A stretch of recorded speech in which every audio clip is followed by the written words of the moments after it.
We don't spend a lot of money on marketing. We don't put TV ads, and we're not doing stuff, in paper or print or online. So that's really what I call it a partnership with our clients, that we always tell people, we're going to take care of you. And in the same vein, if there's people that you think we need to talk to, open the door for us and we'll see what happens. Let it happen naturally. And then I always joke, I tell people, if it's somebody you don't want to spend time with, do not introduce us, because that just takes away from us from serving really nice people. Dan, thank you so much for joining us today. Dan Michalk, and you're with Waterway Wealth. And for those that don't know anything about Waterway Wealth, what services does Waterway Wealth offer? Comprehensive financial planning and investment management for clients. We, I'd say, specialize in higher net worth individuals that have a little more complicated situation. And our core belief is that if we get to know somebody really well, we can help them with any technical issue. So very relationship centric. And you went to school. You actually were an engineer, right? That's what your graduate, bachelor's in engineering is what you ended up with? Correct. Mechanical engineering at A&M. But something happened, and we talked about this briefly last time we visited, about a relationship that you had that took you on a different path. Yeah, so I was in a chemical plant in Beaumont, and it's actually 30 years ago this year. And I knew right away after being there a little over a year that I couldn't do it for another 40 years and retire. And it was interesting to learn about the process, but I knew I needed to do something else. So I remember telling my wife I needed to change, and she was very puzzled because, we had a new baby at the time. Just bought a house, all the things you're supposed to do. And I just said, I'm miserable. I can't do this anymore. And I happened to cross paths with a gentleman that was a chemical engineer. And he actually knew my dad and said, hey, you ought to try this before. I was thinking about going back to law school. I'd taken the LSAT and I thought about going back to medical school. And he said, well, before you take 6 or 7 years and do the medical school route or maybe even law school, give it a try. And I think this will work, because it worked for me. I think it'll work for you. And so he convinced me to leave a salaried job and take a 100% commission job, knowing nothing about financial services. I always had an interest in finance, but I didn't take any other classes other than what engineering and some of the basic economics and finance classes that were required. So it's been a wild ride. And I shared with you before, but Don passed away last year. It was a sad thing, but one of those things that he gave back and poured into me, more than I believed in myself, which was one of those things. I think the more, since he's gone, the more I realized there were times where I would call him just randomly out of the blue. And he just always gave me great advice, and always had more confidence in my abilities than I ever had in myself. Wow. So that's so important to have someone that believes in you like that can, alter your future as he did for you. And this is a path that, probably wouldn't have happened unless you had crossed paths with Don, right? I would not be here today in the position that we're in. And it altered my professional career. I'd say my family's life. I was miserable in 2 years of engineering, and I just knew I needed to do something else. And, I love what I'm doing right now. And to think I may have missed out on that and been in a kind of a grind for 40 years in an occupation I hated. The contrast of those two is just so far. I'm very grateful for him and that nudge, because it's great that we can impact people and make a difference in the world today. Well, let's step back for a second and talk about, you mentioned your wife and you're expecting that first child, or you had one child at the time. You have 3 sons, correct? Correct. So tell me about your family. So oldest, Tyler, he was a finance major, went to Oklahoma State, and he's married, and he and his wife are expecting their first. Oh, so congrats. we'll be grandparents in April. So super excited about that. And it's a girl, so my wife is very happy about that. And then next son, Hunter, is a computer science major. He's up in the Dallas area, works for a defense contractor. And then my youngest just graduated from Baylor, accounting major, and he is working and just started second week of work here in Houston. So all 3 of them are kind of grown and kind of setting their own course right now. So different chapter of life for sure, being able to kind of do what we want to do for a change. Yeah. After that grandbaby comes, are they going to be staying in Dallas, or do they have plans to move anywhere? So Tyler's actually here in Houston. He's down in the Heights. Misunderstood that. Okay. But they're planning on being here both of them are happy with the area. Plus, Katie's family is also here in Oak Ridge area, so everybody's close. So we'll be able to help them out if needed. An hour away, it's not too far. What are you looking forward to as far as being a grandparent? Having a girl, I don't really know the the drill because we had boys, and I think my son's a little paranoid about it because he was thinking, well, if it's a boy, I can coach, I can do those things, I know how to do that, but I think he's a little scared about it. But one of the things I stole from a client of ours, the idea was that he helped every one of his grandkids learn how to ski. So they have a place in Colorado, and we're fortunate to have one there as well. And that's the thing I've taught all my kids how to ski or snowboard. And so I'd love to be able to do that. And as they get older, be able to share that with grandkids, be able to teach them how to ski or snowboard. Well, that's probably my favorite thing to do in the world. Did they have any names picked out for her? Ellie, it's Ellie Jane. Beautiful. Yeah. Beautiful. I know you guys have to be just excited, ecstatic. It's coming in 3 months, so it'll be here quick. Oh, yeah. Well, 2024, here we are. And I thought 24, we'd ease into it, but it just, for us, the floodgates is open. How about for you? Same. It feels like we've already been in here, a couple of months. It just seems like you turn the page and everything just ramped right back up. So, yeah, a lot of activity, a lot of people looking for help. So it's been a good year. We're hiring a few new people coming on board, one starting next week, one starting next month. So continuing to add new team members. So that's fun. It's fun to grow, and it's fun to help people. Yeah, exciting times. Yeah. Well, wife, 3 kids, and I know you're active at the Methodist Church. Yes. I think I read that somewhere. Mm-hmm. So, man of faith, how important has your faith been throughout your life? Oh, it's been huge. It's just something to go back to in the middle of volatile times. I think, we saw, I think of my career, the biggest times are, 2002 was a market event. 2008 was another one. And then 2020 with COVID. And I think, when you're running a business and the world says, we're just going to stop and shut everything down, you think about team members, you think about clients and what to do. And so I think that faith is just a rock to go back to in the midst of volatile times. So yeah, couldn't done it without that for sure. Huge part of my life. And my wife and I both share that same belief that you just got to do what's right and take care of others, and things will work out. But definitely the faith is kind of that cornerstone of what we do as a family unit. Yeah. Well, we had a chance to make some videos for Children's Safe Harbor, and I noticed that you were a supporter of them as well. How did that connection happen? Yeah, so that's a long-standing connection. So when we moved from Beaumont back to this area, when I was starting a new career, my wife was a prosecutor there, and she became a prosecutor here, and she asked about where the Children's Advocacy Center was, and people in Montgomery County said, well, we don't have one. And so because she asked the question, she got put on the nominating committee to hire someone to start one.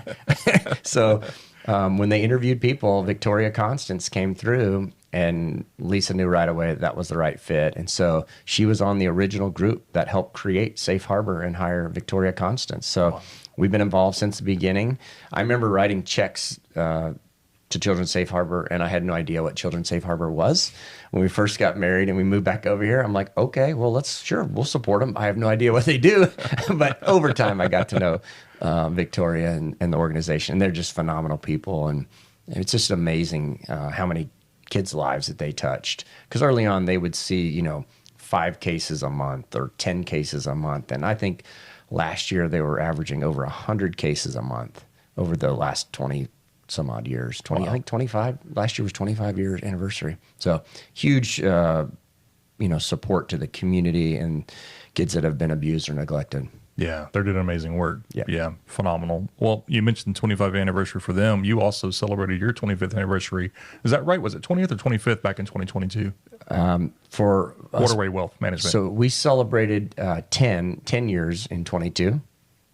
I saw it on the bottom of your email signature, and I couldn't remember that number because it was beautiful. I was captivated. That's a really good signature right there. So I'm sorry, 10 years. Yep. So 10 years ago you started. Did you originally begin in the Woodlands area? So no, I was downtown with a partner of mine with a firm called Heritage Wealth Management, and we had separated from a big insurance-based financial service company in 2002. So been independent over 20 years, but moved to the Woodlands, moved the office to the Woodlands in 2012.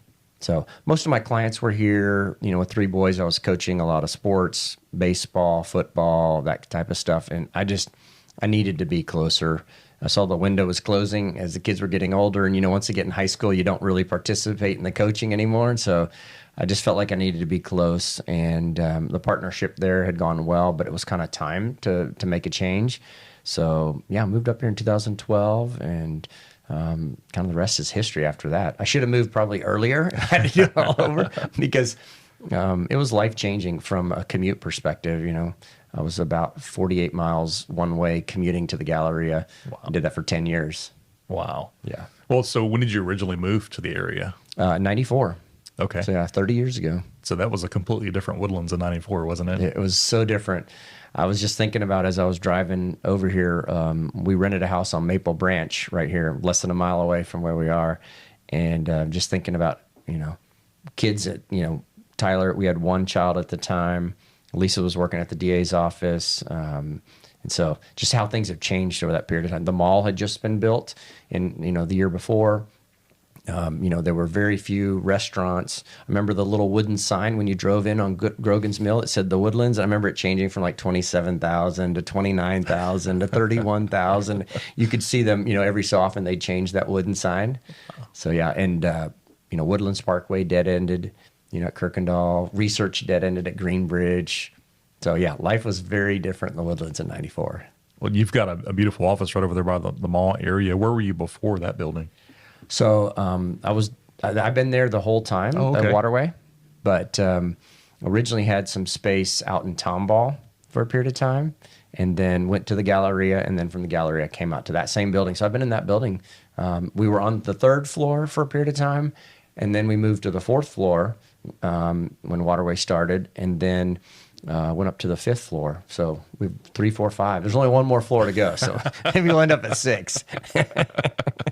Well, as the Woodlands has grown, so has Waterway Wealth Management, and your clientele that you have. Would you say that most of them feel like family to you? Have you got that personal connection with majority of your clients? Yeah, it's a small group. So, our team, we're about 10 team members and about 170 families total.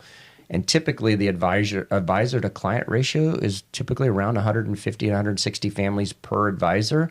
And our whole team is serving 170. So we have a really small number of clients for the size of our firm, which makes it more intimate.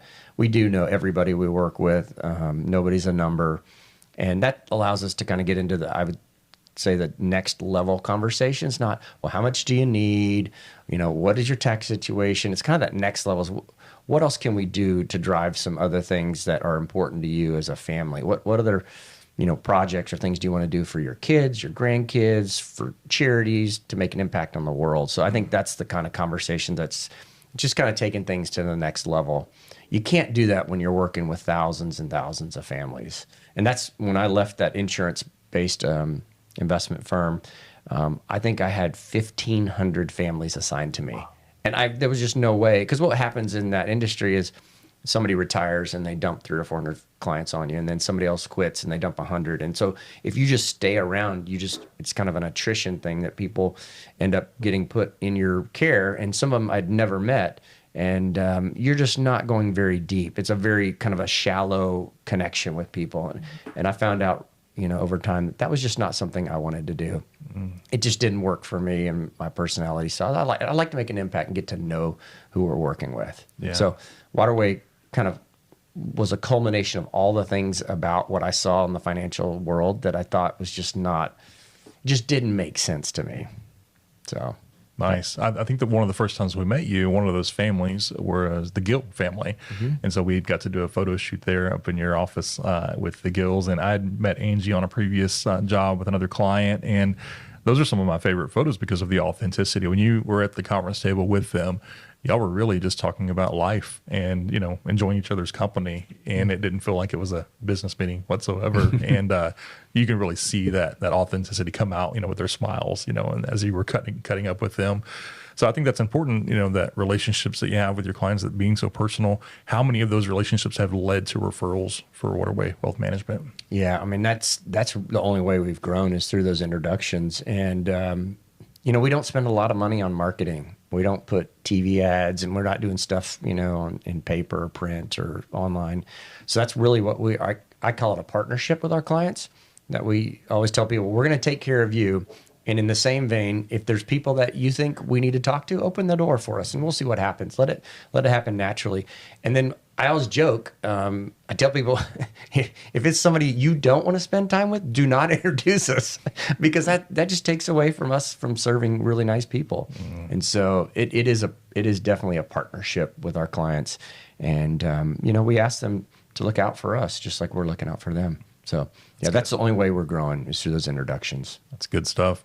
Then what would you say have been some of the best decisions you've made in your personal life and in your professional life? I was thinking about that when you asked me to come on, and I think personal life, I would say, I look back and I met my wife one summer when I was in Houston, and probably us getting married, I still look back on that and go, I don't know what she was thinking. I was a young engineer, and then I was taking her on this wild ride to, move to Beaumont and then turn it upside down and quit engineering. And so I think that would probably be the number one, probably the best sales job I did in my whole life right there. So that would be probably number one. And then number two, I do take risk. And so when I was at A&M, I decided I was going to try to walk on to the football team, and the 12th man specifically. It was the kickoff team at that time. And back then, the whole squad on all the home games were non-scholarship. So the kicker was a scholarship. But it was a tradition that was started under Jackie Sherrill, and R.C. Slocum had just taken over from Jackie. And so that spring, a couple of buddies and I said, well, let's just go try out. What the heck, And so you show up, and there's 300 or 400 people, and they do stuff. It's right before spring training, and you run some 40-yard dash, and you do some shuttle drills and height, weight, kind of some simple things. And they start cutting the group down over a period of about 3 weeks. And so they go into spring training with about 50 people, and you suit up, and we would run and do drills with the normal spring training, and then we would stay after and do our own like kickoff coverage and tackling drills. And so that was one of those things. It was just random that we ended up deciding to do it and ended up making the team. Wow. None of my buddies made it, which I kind of felt bad for them because it really wasn't my idea. And it was one of the best experiences. I'm glad I took the risk to do that, and it was just on a random like whim. Wow. So, and I think seeing the football program, I would say there were a lot of good things about it. There were also some negative things you see that you don't see from the stands, but it was definitely one of those things. I would never have known any of that if I wouldn't have just taken a step forward and just trying something, right? Wow. So you were special teams on the kickoff team, and did you also play in high school? I did. Yep, out in Giddings, Texas, Giddings Buffaloes. Did you spend 4 years on the Aggie team? No, I just did 1 year. Just one year? Yeah. I was an engineering major and had a lot of labs, and had to drop down to 12 hours that fall of 1990, and realized that my degree would get pushed back significantly if I couldn't take a lot of my labs. So I could have gone back, but just decided I needed to get a job and start working. What an experience. And so you have, I'm sure you have a lot of Aggie clients too, but I'd read, in your bio that says sometime worked against you. People, nagging you a little bit, maybe your UT clients. How's that worked out for you? It's a fun camaraderie. Yeah, it's all good. I think it's just one of those things that I think playing and being involved at A&M, it definitely is a network of people, right? But I think Texas in general is a very pro-business, a very friendly place. And, we love our rivalries, right? So the fact like A&M and Texas is coming back here in 2024, that's what I grew up with on Thanksgiving Day. And about half of my class from Giddings went to Austin, about half went to College Station. So I've got friends on both sides. So it's all good. It's all good. When you mentioned earlier about your wife, loving you, and you kept, wondering, why, there's a song called Wondering Why that I was thinking about when you said that. And the lyrics are, she keeps on loving me and I keep on wondering why. I feel the same way too. When I go home, and make some bonehead decision and my wife just keeps smiling and loving on me, I feel the same way even today. I wanted to ask you, and this is another one that I sent you before to think about, was what are some habits that you do now, Dan, that you wish you would have started years ago? I think not worrying about other people and what they think. I think I worried about that too much. When I was new in the industry, I always worried about, I look too young. I don't know what I'm talking about, because I wasn't a trained finance major. And I think I worried about that a lot in my career early on. And so, today I don't worry about it. I want to make sure that people know what we're all about and be very genuine, but I also don't want to try to have some fake persona that we're something that we're not. And I think I worried about that way too much when I was young in my career. And Don, of all the guys, my mentor, Don always said, when someone gives you a hard time, which some of my clients did early on, they were clients of Don's, and Don passed them to me when he moved out of state. He said, when they give you a hard time about their age, you can tell them, look, when your doctor's gone because he's your age and he retires, and your CPA and the person who cuts your hair, when they're all gone, I'm a lot younger. I can still take care of you in retirement. And it's true. It was like one of those things. I kind of flipped that switch to say, I can be here to ensure that these things are done. So when someone's 70 or 80 or 90, yeah, I may be young today, but in the future, that's going to work out to your benefit. So nice. I think that's probably the biggest thing, is not worrying about, what others think, and just being yourself, being genuine, and doing what's right at the end of the day. Yeah. Good words, Dan. Just 40 years ago, when people were looking at the markets and financial information as a newspaper that they had opened up, right? Mm-hmm. So technology has definitely just skyrocketed from 40 years ago to now. Just in the last 10 years, since you've been over there at the Waterway, how has technology impacted your business? I think it's good, and I also think there's some bad pieces of it too. I think good in that it gives people information. They have access to information, and that's wonderful. I think for us, from a planning and strategy, we can run really, complex models looking at different tax rates, markets, and, they're always in flux. Markets are always changing. Tax code is always changing, but we can model out scenarios to look at outcomes, very good outcomes and poor outcomes. But I also think there's sometimes bad from an investment perspective, is that the media tends to generate a lot of fear around, well, you better do this or else, or hang around for this commercial break. And then I got to tell you what really you need to know today before the market's open. And it brings people into an element of scarcity, and that they need to react, which usually when people react in our world, they're selling when the market's down. And then when we're at all-time highs, they're like, I don't want to miss out. Fear of missing out, they'll buy in at an all-time high. And then they'll get really scared and sell at a low.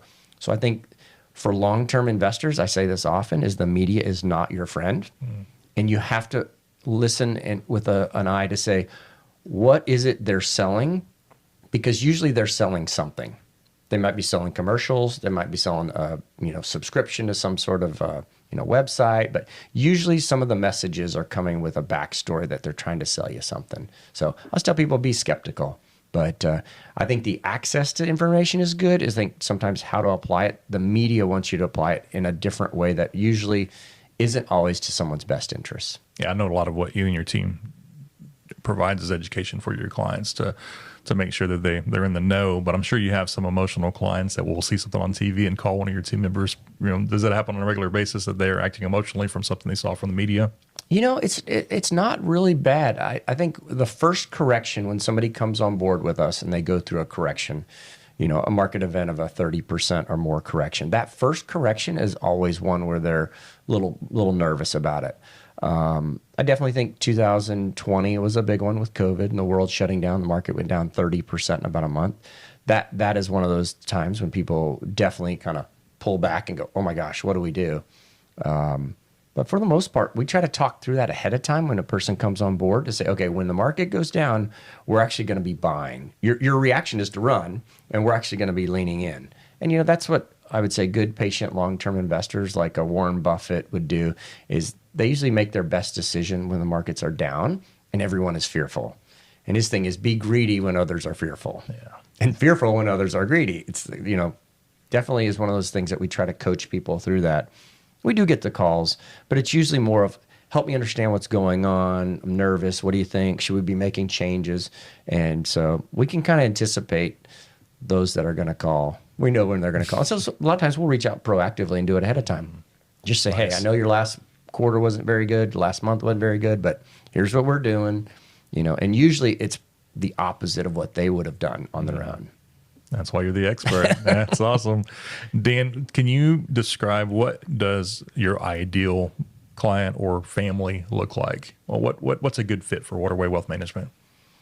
I would say, the first thing is really kind of values, is that they believe that maybe they don't know everything about everything. They trust others. They're family oriented. Usually they're very charitable. Faith is important to them. But they also have something else in their life that's driving that they want to do more of. And so one of the terms we use, most people use the retirement definition, which is, it's an old accounting term, right? That when something's obsolete and worthless, you put it out to pasture. And so the term we use is refocus, is when people get to that point and they want to refocus and say, well, I was focusing on my career, but now I want to refocus on my family, my grandkids, charity, whatever it might be. That for us is really fun because it's an intentional conversation that leads to, well, why are you doing that? But similar to Simon Sinek, is kind of understanding them, who they are at their core and what's driving them. And we end up seeing people who are very focused. Not that focusing on money is bad, but I've seen people transition to, it's all about getting to a dollar number, then be able to transition to, I've got plenty, but now what can I do with this for others for good in the future?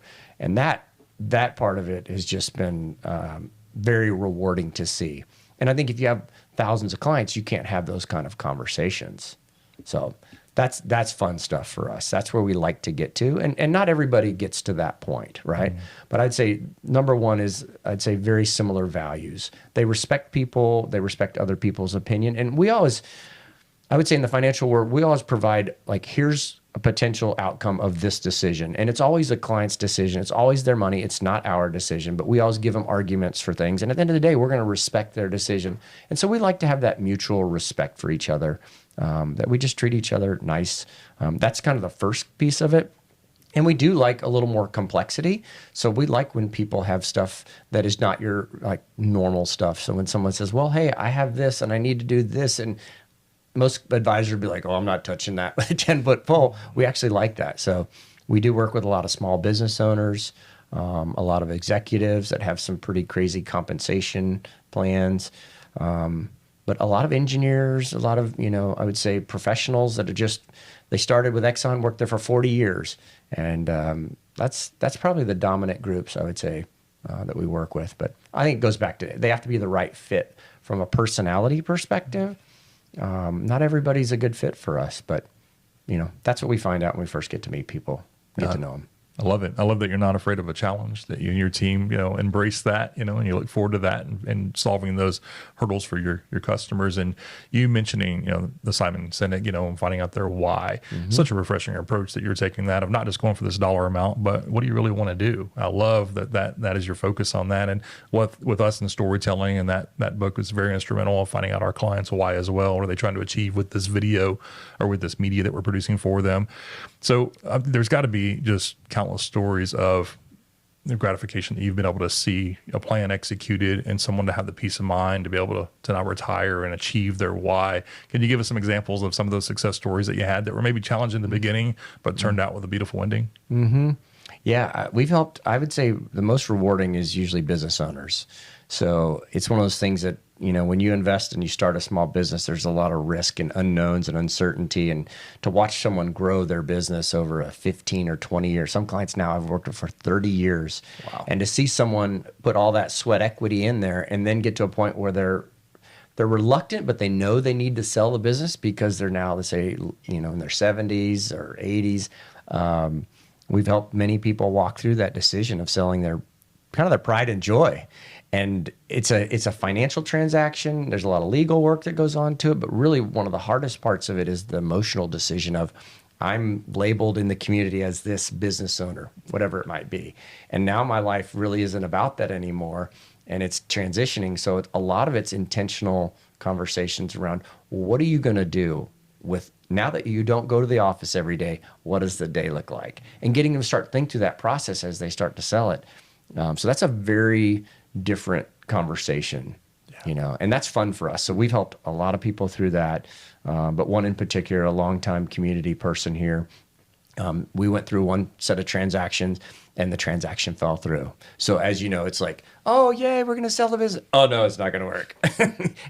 and then it's almost like despair of, oh, will I ever get to sell this? And another group came behind and ended up putting in an offer, which actually was a better offer, better terms. And so this one probably took start to finish probably 2 years to sell this business. And it ended up working out that the second buyer was actually a better fit than the first buyer. So that would be one example of a longtime community member that I remember the first time we met, his goal was to get to X, this number. And then over time it moved to 2X. And then he said, well, I'll be really happy if I get to this number. And he kept exceeding all of his goals and he just was saving consistently.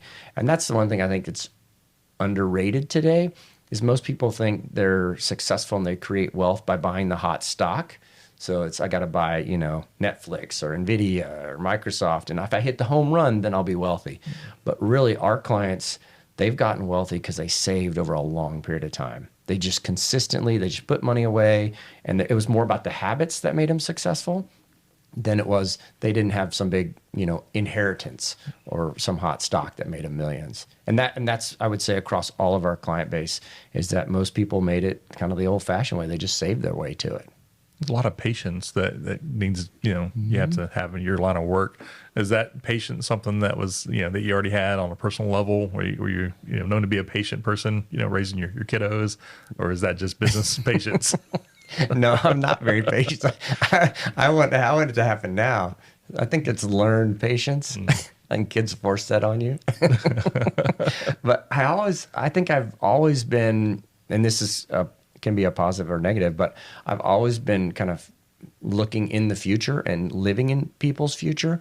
And that's very positive from a planning and a strategy as I'm thinking about what you may not think about as the next tax code expires at the end of 25. So I'm thinking, well, in 26, rates are going higher. So we need to do some things today.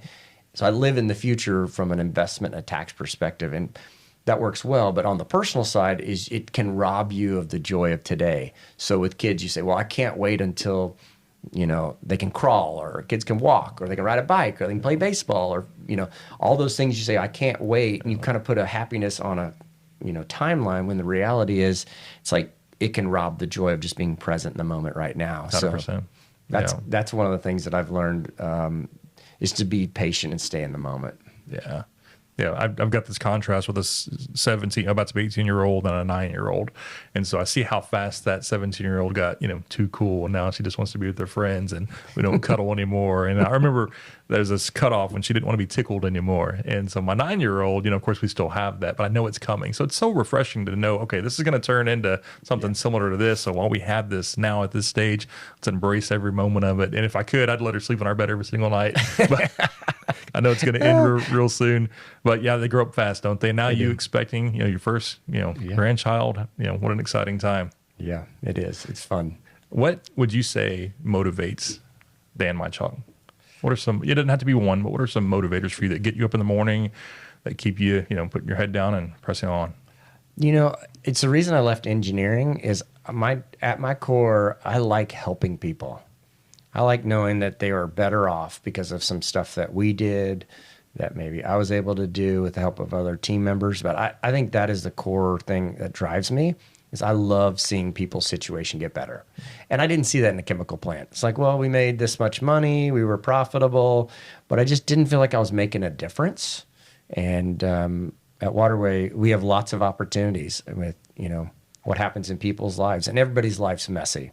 That's kind of how the logo came about, is all the irregular shapes, is that nobody's life is perfect. And we're putting these pieces of the puzzle together. And it's great to be able to say, okay, here's where you were when you started with us. And now here's where you are today, and see that progress. Yeah. And I think the world will teach you that it needs to be instantaneous. And for us, it's progress, not perfection, right? Is you're never going to have everything perfect. Something's always going to be moving, and changing. So we're about progress, and I love to see people on this trajectory where things are getting better, over time. Yeah, I remember meeting with you years ago about your logo and all those pieces coming together, and we got to animate that for you. And I really that I've never been able to forget that, of how you were able to combine that over, and it makes sense. You put it together, the pieces make sense. When you're what you offer clients is, I'm sure they're not professionals in that field. They trust your expertise, and they can have that peace of mind of resting and knowing that, okay, they've got it. I trust them, and you've built a team that has the same vision and same goals in mind as you do. And I know one of those that I got to meet the first time was Yvonne. And so I just kind of, as you grow and your team continues to build, tell me about Yvonne and how she came to be part of your team, and what attributes does she, contribute to the team? And then tell me what you're looking for with these future new hires. Yeah, so Yvonne came back at prior firm downtown. So a good friend of mine, his name was Leash Yu, first guy I met at A&M. And we've been friends since, that'd been 1988. And we were looking for an office manager downtown. And he said, I got somebody for you. So he called her up and said, you just need to go show up. You'll get the job. And so she came in, interviewed, found out she was an Aggie, of course. So that's a huge, huge step up right there. But just knowing that Leash knew her and vouched for her was a huge positive, because closest friend in the whole world, right? So hardworking, I think embodies what we believe, is that it's kind of like do anything to take care of the client. We don't care what it is, go do it. Obviously within the bounds of what we can do from a legal and tax and like everything proper. But she had a mentality of let's just take no names and let's just get it done, roll up sleeves, get stuff done mentality. Yeah. And at the end of the day, it's not about us, it's about the client. And so she had that mentality, and she was with me down there. And not long after, I said, hey, you want to come to the Woodlands? My partner and I are separating. And so Yvonne and one other team member came here to the Woodlands in 2012. So she was basically the first employee with Waterway back in the day. And we came up to the Woodlands. We were about 90 million of assets and about 72 families, I think was the number, in 2012. So huge growth since over that period of time. Absolutely. And so she's a part of that, right? She saw it all the good and the bad. And, we've added a lot of team members over that period of time. Today, as we speak, we're about 580 million of assets. So it grew from 90 million to almost 600 million of assets over that 11-year period of time. Wow. So yeah, it's been a nice trajectory. We are adding team members. I think what's happened over time is that we've had to hire more specialized team members, but having that mentality of being willing to do whatever it takes is the key. At the chemical plant, when I was out of school, the union mentality was something I'd never seen growing up working construction. It was kind of like you do whatever it takes, And in the chemical plant, it was a lot of, that's not my job. I'm not a pipe fitter. You got to go put in a work order. Or I'm not an electrician. I can't touch that switch. And I was blown away by that. And so that's one of the things that we've told some, new hires recently is that's not my job is not in our vocabulary. It's let's do whatever it takes to take care of the client. So that's what we're looking for. True team members, because we're not siloed. We're all there to take care of our clients. Yeah. I really feel like the best clients come from referrals. And it seems like in your case, one of the best employees came from a referral. Mm-hmm. They know you, they know what you're looking for. So they, handpick this person that would be a good fit for you. So that's obviously important too. Are there any others that came from referrals that are currently on your team? Yeah. Kristen, she's the one that basically is in a client care position. First person you talk to, first person you see. She was a referral from an existing team member. Annie was also a referral from a banking relationship that we had. And then Jack, my portfolio manager, was a referral from an old team member downtown named Kevin Nelson. And Kevin was a CFP there at Heritage Wealth Management and said, I've got a guy, because I told him I was looking for a portfolio manager. And he said, but first I need to go have lunch with him. And he said, well, he lives in the Woodlands. And I was like, no, I know every portfolio manager in the Woodlands. And he was commuting from the Woodlands down south off to Greenway area. And Kevin called me back a week later and said he wants to talk. And so Jack was also a referral. So yeah, a lot of our team members that are on board today are referrals. We have to talk about it because it's the obvious right here on the table. Are you an Astros fan? Absolutely. Right after the Aggies. So two games you don't miss would be Aggie and Astros games. Yeah, I love the Astros games. When I was downtown, we had season tickets, so we went to the World Series games against the White Sox. So that was a rough World Series. So it was a long gap between then and winning it.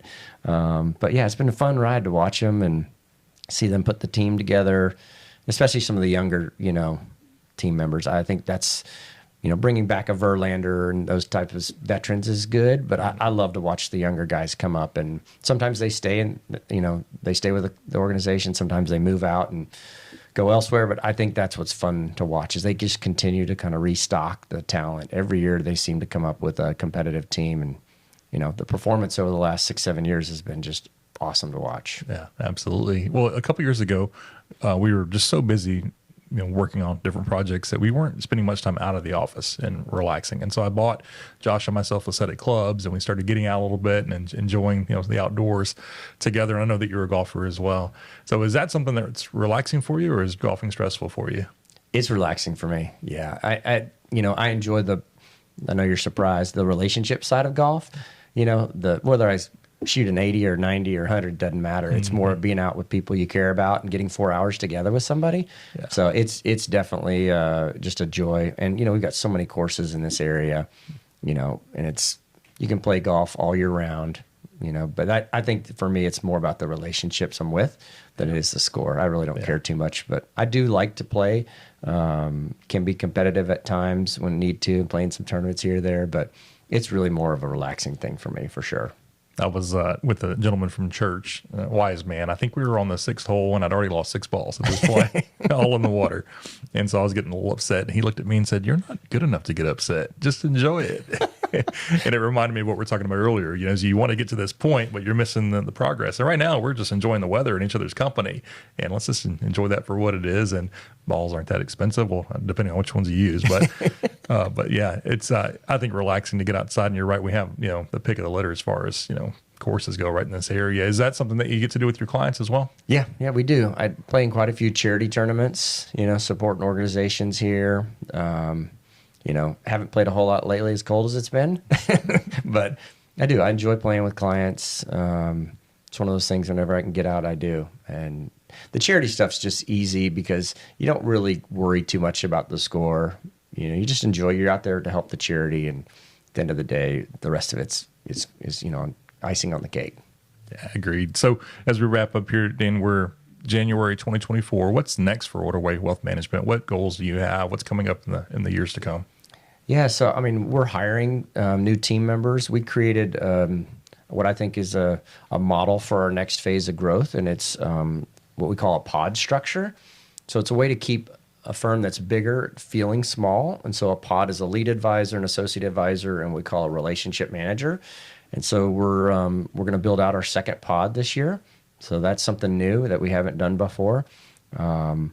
But, I would say, a goal of ours, and I've always said, I think we're capable of growing to being $1 billion firm as far as $1 billion of assets under management. I think we'll get there probably by 2028, 2029, somewhere in that time frame. But it's not really about the numbers. So I think that's just something I've always felt like we could be at that level. But I think the quality of relationships are what concern me, is that I want to make sure that we're growing the right way and not just adding a bunch of new families just to hit a number in the future. So I think the biggest thing for me, my role is changing in more of a recruiting and development of our talent. And I always like to be with advisors and being on the front line of our advice that we're delivering. So helping grow that next pod, helping train some of those younger professionals as they come up, it's very rewarding. And it's going back to, my buddy Don, is it's something that he invested in me. And so my plan is to invest in others in 24 and to continue to do that as we grow in the future. Nice. Well, one last thing. We're sitting right here next to Brittany Sloan's office. And when you came in here last time, you were paying a visit. How'd you meet Brittany, and what's y'all's connection? Some clients had used her for estate planning documents, and she had an online portal that we needed to do some documents pretty quickly for somebody. And so it was another referral from one of our clients that said, "Hey, you ought to check them out." And so that's how we met them. So yeah, it's just been another resource, right, for clients. and they were able to turn around documents on a client that had some health issues, turn around very quickly. And so that's kind of execution that we like when you have an emergency or a short-term thing that you need it. It's nice to have professionals that you can lean on and say, hey, I got to have this done pretty quick. Yeah. So, yeah. Well, just a shout out to her too. We had a couple at church that had gone to another person to do a will in Conroe and had a bad experience and already paid and already got deep into it. And they were just venting their frustrations. And I told them about Brittany, and they spent time with her, and she took care of them like that. They paid her for her service as well, because it was worth it because of the attention and the time that she was giving them and the problems that she was solving for them. So, and she's been a fantastic landlord for us too. And what she's given us here with this space to be able to grow and do things like this podcast here. So, knowing, great people, that are treating their customers the way that, that they should be treated, and keeping those circles around you of those type of clients. That's where I want to be, and I know that's where you want to be as well. Yeah. And it's all about relationships. I really truly feel that that's what's gotten us to where we are. You talked about Yvonne and being a referral. In 2023, we hired Jonathan Daniel, and he's a referral.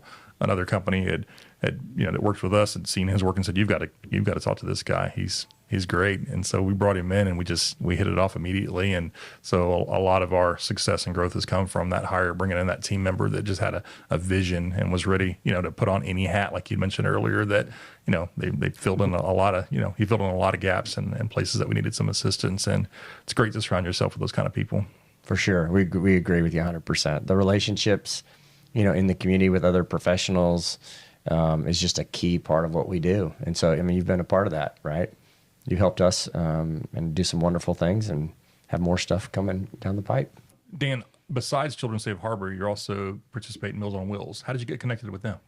Yeah, so a good friend of mine, Jack Lejeune, was a guy that I got to know because we trained at a small gym in the back of the Woodlands, hole-in-the-wall gym, like no heat, no AC, and he was just the nicest guy. And we went to lunch over time and just got to know each other. And he would always tell me, you need to come work. I'm on the board. Come work. Come deliver. Take a route. Go deliver. And I had probably known Jack for maybe 3 or 4 years, and I never participated. Unfortunately, he passed away. It's it's over 2 years ago. And I just remember thinking, what a mistake that I didn't follow some of his advice. And so I knew Meals on Wheels was important to him. And so this was kind of during all the COVID stuff. And so I just said, I need to go check them out. So I took a tour of the facility, and I was blown away. At that time, they had just moved into a new location. They were delivering about 600 meals a day. I think today they're up to about 800 meals a day. And it was so impressive. I was like, all right, I've got to get involved. So we started doing some stuff with the office where we'd go do a work day, we'd fill out bags, and then we'd deliver meals, and we'd take different routes, a couple of different team members together.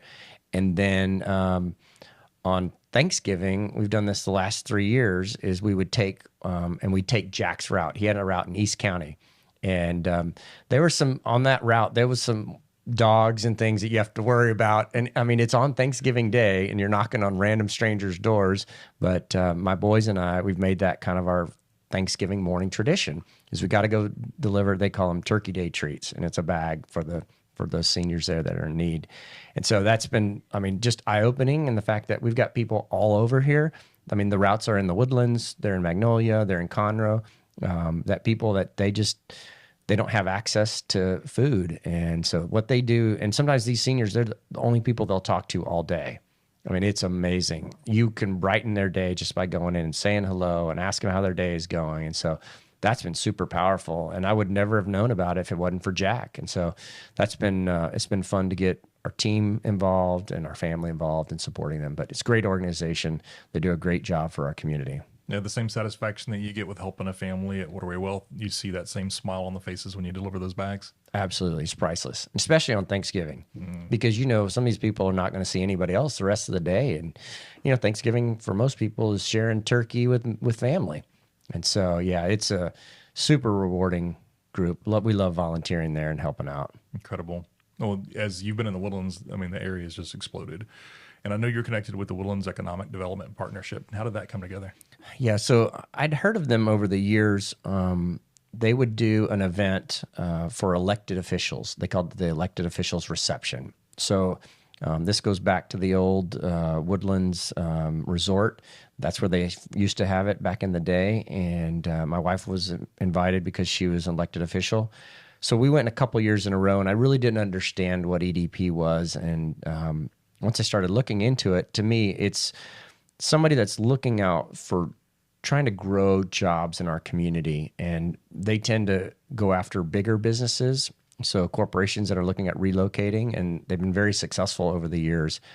And so once I started digging into it, and then I moved up here, I felt like, I need to put my money where my mouth is, because this group is awesome. And it's not a small commitment, but I just felt like their alignment in trying to grow what we're doing here, and especially grow, the professional community, was just, Gil Staley's been there since the beginning, and his vision for it was to really drive economic growth. And they were doing it, and I love the activities that they would do to try to bring in companies. And so I said, I need to be a part of this. So I think we've been a member for 4 years now, and I just recently joined the board last year. So I was treasurer, now I'm secretary, and we'll go all the way up to, past chairman. So it's basically a 5-year commitment. so it's not small, but it's one of those things that it gives you access to what's happening and the potential companies that are moving here. And, we're growing leaps and bounds with companies that are coming from California, a lot of groups in the Northeast, New York, a lot of Chicago area groups. And lately it's the bioscience area.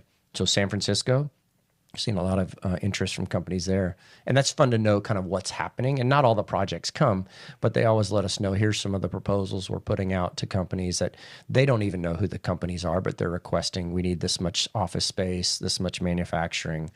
One of the most recently just happened last year was Celipont. It's a big life sciences company that moved here from California, that's the old vision of research forests from George Mitchell, right? And so it's kind of like this revitalization of the Woodlands, kind of going back to some of the roots of what George had envisioned. Yeah, well, it's obvious the efforts are paying off, and it's not just anyone they're attracting the right clients or the right businesses for this area that are going to be able to thrive in this area.